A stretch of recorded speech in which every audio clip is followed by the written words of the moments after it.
नमस्कार दोस्तों। इससे पहले हम 1995 के क्वेश्चन कर चुके हैं यूपीएससी प्रीलिम्स में आए हुए प्रीवियस ईयर्स के। जैसे बताया कि यूपीएससी प्रीलिम्स क्रैक करने के लिए एक आपका यूपीएससी का सिलेबस और एक और है आपके प्रीवियस ईयर्स के क्वेश्चंस करना बहुत ही इंपॉर्टेंट बन जाइए। दोनों प्रीवियस ईयर्स के क्वेश्चन सॉल्व करने से एक बेस बनता है हमारा, और सिलेबस बताइए कि टॉपिक क्या क्या आने वाले हैं ना। तो एक यूपीएससी सिलेबस करने से और प्रीवियस क्वेश्चन को करने से पता चल जाता है आइडिया किस टाइप के क्वेश्चन आते हैं, कौन से टॉपिक सबसे ज्यादा इंपॉर्टेंट है, कहाँ फोकस सबसे ज्यादा करना है हमको, है ना। तो 1995 के क्वेश्चन हम कर चुके हैं पहले।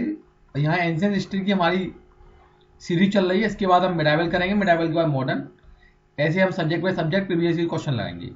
1995 से लेकर 2022 तक हम सारे क्वेश्चन लगाने की कोशिश करेंगे कि जितना टाइम फ्रेम में कोशिश करेंगे कि डेली 10 से 15 या 20 या 30 क्वेश्चन हो पहले, फिर धीमे धीमे बढ़ाने लग जाएंगे। ठीक है, तो जो भी आपकी जान पहचान वाले वीडियो को शेयर कीजिएगा, जिससे कि ज़्यादा से ज़्यादा लोग करेक्ट हो सकें और उनको इस चीज़ का फायदा मिल सके, है ना। ये सारा मटेरियल फ्री ऑफ कॉस्ट रहने वाला, कोई चार्ज नहीं है इसका।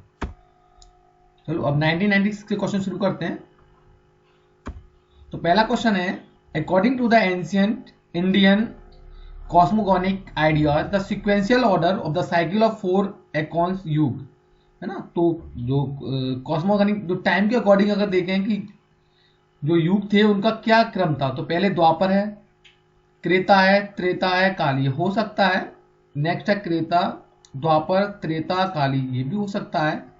नेक्स्ट है त्रेता, त्रेता, द्वापर, काली, ये भी हो सकता है। नेक्स्ट है त्रेता, द्वापर, काली और त्रेता। ये चार ऑप्शन है। मेरे लगाने से पहले पहले आप जरूर आंसर अपना लगाइए, सीरीज बना लीजिए 1 2 3, जितने भी क्वेश्चन कराने वाला हो 10 या 11, ठीक है।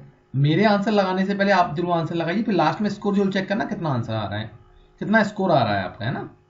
तो नेक्स्ट क्वेश्चन बढ़ते हैं। देखो इसका आंसर क्या है आपका, सी वाला। सी का मतलब क्या है कि आपका पहले युग जो स्टार्ट होता है वो सत्ययुग शुरू होता है, जिसको त्रेता युग बोलते हैं। उसके बाद त्रेता युग आता है, फिर द्वापर युग आता है या काली युग आ सकता है। तो एस टी डी एल, ठीक है, एस टी डी बोलते थे पहले। तो एस टी डी आपको लाइन खिंची हुई है कहीं, ठीक है। एस माने सतयुग, टी माने त्रेता, ठीक है, डी माने द्वापर, और तो यहाँ काली नहीं है लेकिन के लिख लो, चलो कोई दिक्कत नहीं, एस टी डी के लिख दो, ठीक है। तो इस तरह से हमारा आंसर सी वाला ही हो जाएगा। क्या होता, मैंने एस बताया पहले, ठीक है। तो एस को हम त्रेता युग, क्या नाम है आपका, त्रेता युग भी बोलते हैं, ठीक है। तो क्या है यहाँ पर, पहले एस टी डी और के, एस माने आपका त्रेता युग भी बोलते हैं, एक प्रकार से बोल सकते हैं, ठीक है। तो त्रेता युग हो जाएगा, त्रेता हो गया आपका, द्वापर हो गया, यहाँ काली हो गया, ठीक है। नेक्स्ट है question number 2, which one of the following temple figured in the news regarding the institution of the devadasi. तो निम्नलिखित में से कौन खबरों में से है जो मंदिर बताता है कि देवदासी संस्था के संबंध में बताता है। पहला जगन्नाथ टेम्पल है पुरी का, ये हो सकता है। नेक्स्ट है पशुपति टेम्पल काठमांडू का, ये भी हो सकता है। कंदारिया महादेव टेम्पल खजुरा का, ये भी हो सकता है। और 64 योगिनी टेम्पल ये कहाँ है, हमारा वेड़ा घाट में है, तो ये भी हो सकता है, ठीक है। मेरे आंसर लगाने से पहले आप आंसर जरूर लगा लिया करो। तो इसका आंसर है हमारा ए वाला। तो ए से मतलब कहां पर है आपका, जगन्नाथ मंदिर, जो कि पुरी, पुरी कहां पर है, उड़ीसा के अंदर, है ना। तो देवदासी क्या, पहले समझते हैं देवदासी जो टर्म आया है यहाँ पर। अभी तो सिर्फ मंदिर पूछा, तो देवदासी है क्या एक्चुअल में। तो देवदासी एक ऐसी लड़कियां होती थी जो मंदिर में पूजा करने के लिए डेडिकेटेड थी, पूरी की पूरी, मतलब किसके लिए, पुजारी के लिए। जो पुजारी हुआ करते थे मंदिर के अंदर, उन पुजारियों की सेवा करने के लिए, पूजा करने के लिए, सारे उनकी जो भी है, जो वहां पर हेल्प है, हेल्प करने के लिए पूरा लड़की वहां नॉमिनेट कर दी, रख दी जाती थी, उनको देवदासी बोलते थे, ठीक है। और ये 26 है गिनती में, women wife of the Lord भी बोलते हैं उनको। उनको क्या नाम है, एक वाइफ बोलते थे लॉर्ड जगन्नाथ की, ठीक है। नेक्स्ट क्वेश्चन है हमारा third, the river most mention in the early वैदिक लिटरेचर। ऐसी नदी जो प्रारंभिक वैदिक साहित्य में सबसे अधिक उल्लेखित है। तो सिंधु हो सकती है, सतलुज भी हो सकती है, सरस्वती हो सकती है, गंगा हो सकती है। तो कौन सी नदी सबसे ज्यादा अर्ली वैदिक लिटरेचर में मेंशन है, सबसे ज्यादा उल्लेखन किया गया है, उसका बताया गया है। तो आंसर देखते हैं इसका, थर्ड वाले का हमारा आंसर ए। कौन सी है हमारी, थर्ड का मतलब हो गया सिंधु नदी का सबसे ज्यादा वर्णन। देखो कभी कभी देख के क्या लगेगा, यार गंगा तो हम बहुत देखते हैं, कॉमन नदी है। सरस्वती भी बहुत सुनते हैं, लेकिन राइट आंसर क्या है, सिंधु नदी है हमारा, ठीक है। तो सिंधु नदी या सप्त सिंधु भी बोलते हैं इसको, बहुत प्रोमिनेंट रोल प्ले करती है, जो भी हमारे ऋग्वेद के मंत्र वगैरह हैं सब उनमें इसके बारे में वर्णन है। नेक्स्ट है हमारा फोर्थ वाला, विच one of the following is not a part of early Jain, इनमें से ऐसा कौन सा, तो क्वेश्चन यहां देख रहे हैं नॉट पूछा है, ठीक है, नहीं है, निम्नलिखित में से कौन सा प्रारंभिक जैन साहित्य का हिस्सा नहीं है, तहरीगात, अकरांग सूत्र, सूत्र कृतंग और भ्रत कल्प सूत्र। तो ठीक है, तो इसका राइट आंसर रहने वाला है हमारा ए मतलब तहरीगात, किसका पार्ट है, बुद्धिस्ट लिटरेचर का। तो इससे पता चल गया हमारे बाकी जितने पार्ट हैं, ठीक है, अकारंग सूत्र, सूत्र कृतंगा, भ्रत कल्प सूत्र, ये सारे किसके हैं, जैन के पार्ट हैं, ठीक है। तो ये वाला पार्ट कौन सा है, एक बता, थेरीगाता वाला पार्ट, इसके बारे में बहुत पढ़ा है हमको, ये हमारा बुद्धिज्म से, ठीक है। कभी कभी क्वेश्चन से भी आंसर हमको पता रहना चाहिए कि ये क्वेश्चन भी ये पूछा है, नेक्स्ट टाइम क्या पूछ सकते हैं, हो सकता है अगली बार तहरीगाता के बारे में पूछ लें, बुद्धिज्म के बारे में, ठीक है। इससे हमारा एक टॉपिक तैयार होता है कि नेक्स्ट टाइम हमको तहरीगाता के बारे में भी स्टडी कर लेना चाहिए, जिससे कि नेक्स्ट टाइम अगर इसके बारे में कुछ पूछे डिटेल में तो हम बता सकें। नेक्स्ट क्वेश्चन है question number 5, which one of the following were common to both Buddhism and Jainism. इसमें क्वेश्चन पूछा गया है ऐसी कौन सी चीज है जो बुद्धिज्म रिलीजन और जैन रिलीजन में कॉमन है, मतलब दोनों में होती थी। तो पहला ऑप्शन है avoidance of extremities of penance and enjoyment, तपस्या और भोग के चरम सीमाओं से बचना, दोनों बचते थे क्या। दूसरा है indifference to the authority of Veda, दोनों का मानना था कि हम वेदों में डिफरेंस था दोनों का, है ना, मतलब दोनों अलग अलग राय थी वेदों के बारे में। Denial of efficacy of ritual, अनुष्ठानों को प्रभावितकर्ता से इनकार करना, ठीक है, जितने भी रिचुअल्स थे वो सबको उनको डिनाई करते थे, मतलब मना करते थे, मानते नहीं थे। Non injury to animal life, और जितने भी एनिमल थे, जो जीवन था उससे क्या करते थे, उनको इंजरी नहीं पहुंचाना चाहिए। तो ऑप्शन है 1 2 3 तीनों के तीनों सही, तो चारों सही। नेक्स्ट है 2 3 4 2 3 4, ठीक है, ये तो पता है, देखो आप 2 3 4 1 3 4 है, देखो ये तो इजी स्टेप है कि एक आराम से है कि नॉन इंजरी टू एनिमल, दोनों चाहते थे कि एनिमल्स को हानि ना पहुंचाएं। तो फोर्थ जिसमें है वो तो सही होगी, तो ये डी वाला तो आपका वैसे ओमिट, यहाँ से आप ओमिट कर सकते हो, हटा सकते हो, ठीक है। अब देखते हैं नेक्स्ट आंसर क्या हमारा बी वाला है। बी वाले का मतलब कि आपका वॉट डिनाई था अथॉरिटी ऑफ वेद, दोनों क्या करते थे, डिफरेंस नहीं थे, दोनों वेदों को नहीं मानते थे, ठीक है। And the necessity of performing sexual rituals, बलिदान, इन चीजों की आवश्यकता को भी इनकार करते थे, ये जरूरत नहीं है बलिदान वगैरह, दोनों बेकार चीज है। Both of them oppose to the animal sacrifice, जैसे मैं बताया कि दोनों के सेक्रीफाइस को मना करते थे, ट्राई करते थे। तो राइट आंसर क्या है इसका, बी वाला। बी का मतलब क्या हो गया हमारा, पहली वाली गलत है, ठीक है, सॉरी, बी का मतलब हो गया आपका 2 3 4 सही है, ये वाली गलत है, ठीक है। अगला है next question, in the context of ancient Indian society which one of the following terms does not belong to the category of other 3, मतलब ये 4 टर्म दे रखे हैं, ठीक है, इंडियन सोसाइटी के बारे में। इन 4 टर्म में से ऐसा कौन सा टर्म है जो कि इन चारों से भिन्न है, मतलब तीनों से भिन्न है, ठीक है, चारों वो अलग है, कुल मिलाकर कुल, वामसा, कोस, गोत्र, ठीक है। देखो जैसे नाम से पता चला कुल किसी फैमिली से रिलेटेड, मतलब किस कुल क्या है, किस फैमिली से रिलेट करता है। वामसा, कोस पता चल रहा है किसी शायद ट्रेजरी से मतलब आ रहा है, इसका पैसा संबंध है। गोत्र वगैरह ये भी आता है, ठीक है। तो राइट आंसर क्या है इसका, सी वाला है ना। कोस हमारा यूज करता था, ट्रेजरी वगैरह के यूज करते थे, भाई के जितने भी हैं तीनों के तीनों ये फैमिली से रिलेटेड है, ठीक है। नेक्स्ट है who among the following is known for his work on the medicine during the Gupta period. Medicine मतलब दवाई गोली के बारे में, ठीक है। तो दवाई गोली से संबंधित गुप्ता पीरियड है, तो दवाई गोली सामने हमने नाम बहुत पता है हमको, ठीक है, सुश्रुत है, शुद्रक है, लेकिन दिक्कत क्या है यहाँ गुप्ता पीरियड के टाइम में। तो ये ध्यान रखिए गुप्ता पीरियड के टाइम पे कौन थे, हमारे सौनक थे, शुद्राक थे, या सौमिला थे, या सुश्रा थे, सुश्रिता थे, तो ये नाम पता होना जरूरी है, ठीक है, सौमिला, शुद्रक, सौनक, सुश्रुत।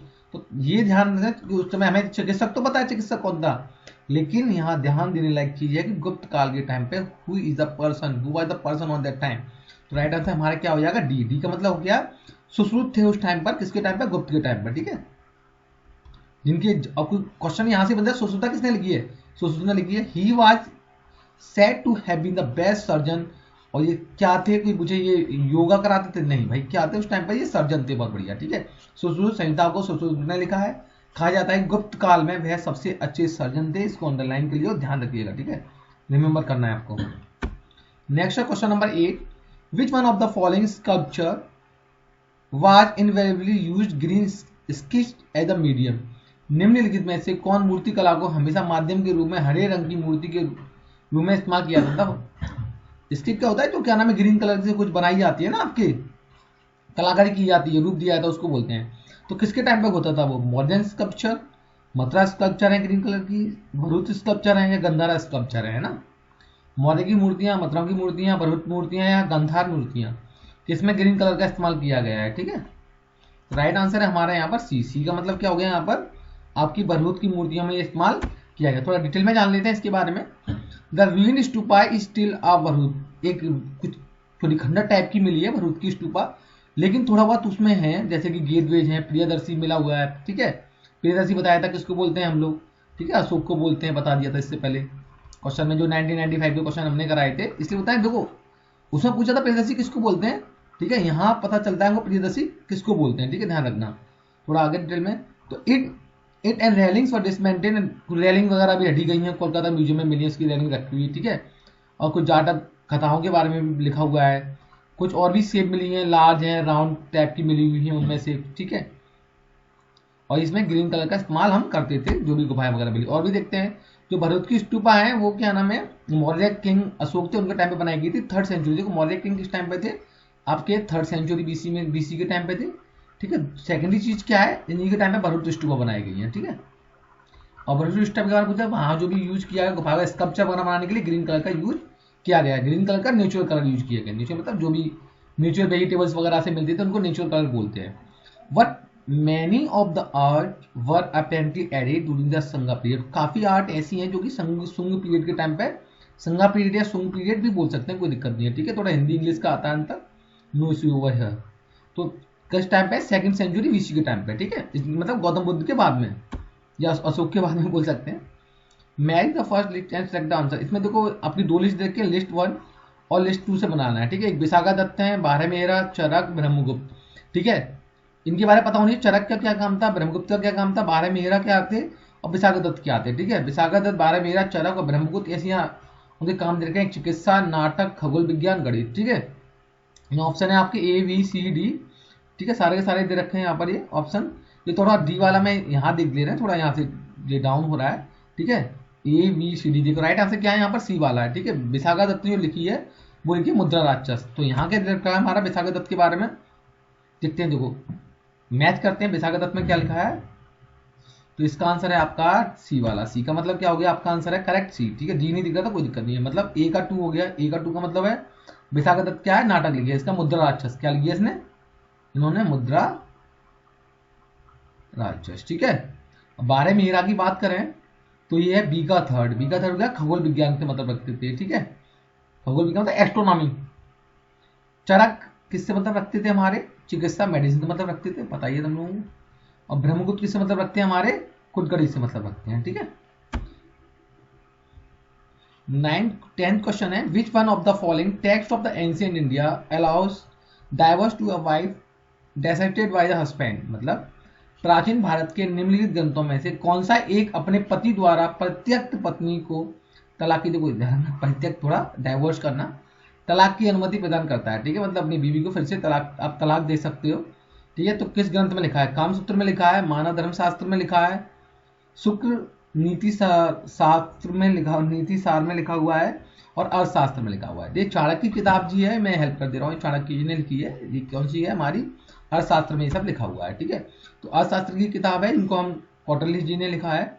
इस बुक के अंदर बताया है कि मोक्ष, ठीक है, मोक्ष के बारे में बताया, जो कि किसके लिए यूज किया गया है, डाइवोर्स के लिए यूज किया गया है। ठीक है, एक बार हम फिर से रिवीजन कर ले रहे हैं सारे क्वेश्चनों को, जैसे कि देखो ये रिवीजन से क्या है, सारी चीज हमारी रिकैप्चुलेट हो जाती है। ठीक है, तो इसका आंसर बताया मैंने फर्स्ट वाले का कि पहले टाइम में कौन कौन से टाइम चलता था, मैंने बताया एचडी के माने त्रेता, द्वापर, काली। ठीक है, क्वेश्चन 2 था जिसमें बताया था कि ये फिगरिंग दिखाई गई देवदासी कहाँ का टेम्पल में दिखाई गई, जगन्नाथ, जो कि पुरी का टेम्पल है। क्वेश्चन नंबर 3 है, जो रिवर सबसे ज्यादा मेंशन की गई वैदिक टाइम पे वो कौन सी नदी है हमारी, सिंधु नदी के बारे में वर्णन किया गया है। हमारा 4th वाला है कि इनमें से कौन सा जैन के बारे में नहीं है, ये सारे के सारे जैन के हैं, लेकिन ये वाला हमारा कौन सा तहरीकात या बौद्ध के बारे में। ठीक है, 5 है कि इनमें से कौन सा है जो बौद्ध और जैन के कॉमन हो, तो राइट आंसर है हमारा बी। बी का मतलब कि वेदों के दोनों को मानते थे और इनकार करते थे। मारपीट को क्या नाम है, पशु जीवन को चोट पहुंचाना भी ये बेकार समझते थे, ठीक है। और जो भी पुरानी टाइप की रिचुअल्स थी उनको भी ये डिनाई करते थे। नेक्स्ट क्वेश्चन है कि इनमें से सारे के सारे कुछ ना कुछ 3 इसमें कॉमन है, लेकिन एक ऐसा है जो कि इनसे भिन्न है, ठीक है। तो उनमें से कौन सा है? कोस। कोस किसके बारे में बात करता है? ट्रेजेडी के बारे में। और ये कुल है हमारा, वामसा है, गोत्र है, ये फैमिली के बारे में बताते हैं। क्वेश्चन नंबर 7 है हमारा, who among the following is known for his work on the medicine during the Gupta period. तो इनमें से कौन है जो गुप्ता पीरियड के समय में मेडिसिन के बारे में बात होती है, ठीक है। तो सोमिलिका, सद्रक, स्वतंत्रता, इनमें से कौन सा? हमारा राइट आंसर क्या था हमारा यहाँ पर? सुश्रुत, ठीक है। सुश्रुत बहुत अच्छे सर्जन थे। नेक्स्ट है, इनमें से कौन सी स्कल्पचर ऐसी है जहां ग्रीन कलर का इस्तेमाल किया गया है? तो कौन सा हमारा? वरुद स्कल्पचर। नेक्स्ट है भरूच स्कल्पचर। देखो आप कमेंट बॉक्स में डालना भरूच स्कल्पचर कहाँ है पर है, किस प्लेस पर है ना, भरूच स्कल्पचर किस प्लेस पर है, आपका भी रिविजन हो जाएगा कम से कम। नेक्स्ट है ये मैचिट करना है, विशाखा दत्त, बारह मेरा, चरक, ब्रह्मगुप्त, ठीक है। तो राइट आंसर क्या था हमारा? सी। सी से मतलब क्या हो गया? विशाखा दत्त। विशाखा दत्त से कितने मतलब रखते हैं? ये ड्रामा से है। ड्रामा क्या नाम क्या बताया था मैंने? मुद्रा राक्षस। क्वेश्चन पूछा जा चुका है इससे ये भी कि विशाखा दत्त ने कौन सी बुक लिखी है, ठीक है, विशाखा दत्त। अब बारह मेहरा की बात करें, एस्ट्रोनॉमी, चरक की बात करें, मेडिसिन, ब्रह्मगुप्त की बात करें, मैथमेटिक्स। नेक्स्ट है, which of one of the following text of ancient India allows divorce to a wife deserted by her husband. तो इनका आंसर है कि तलाक के बारे में जो कि बात की है, किस बारे में कहाँ बात की है? अर्थशास्त्र में बात की है, ठीक है।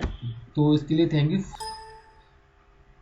You for this. I hope कि आपको ये वीडियो मेरी अच्छी लगी होगी। देखो ज़्यादा से ज़्यादा कोशिश करोगे ज़्यादा से लोगों तक वीडियो पहुंच जाए, है ना।